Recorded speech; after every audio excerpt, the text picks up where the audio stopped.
I like talking the big picture because the big picture is really what can solve the overall problem. Now, when you say, what are you doing with Japan? What are you doing with the countries? When you put a tax on Japan for the products that they're selling, you will bring in hundreds of billions of dollars to this country, which can go to rebuilding our inner cities.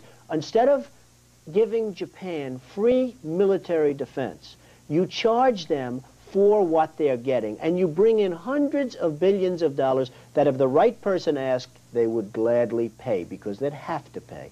You bring in hundreds of billions of dollars, which money can go toward the inner city, toward education. I am a huge believer. I'm very well educated, and I'm a huge believer in education, an unbelievable believer in education.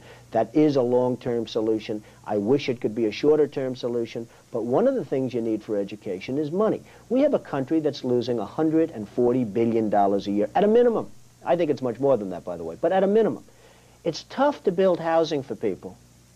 It's tough to educate people when you're losing $140 to $200 billion a year.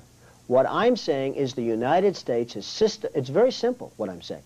The United States is systematically being ripped off by many of the wealthiest countries of the world. I ask a question, why, as an example, why are we defending Japan for nothing? Why aren't they paying for it? Everyone says, is that true? Do we really do that? Nobody even knows about it. And then they think about it, and that's the end of it. And by the way, including politicians, top politicians, I ask them, Washington, I say, why are we defending Japan for nothing? They say, boy, I'll tell you what, I'm angry about it. They're angry for one day, and then they go on to something else. It amazes me. Why aren't they paying us for this?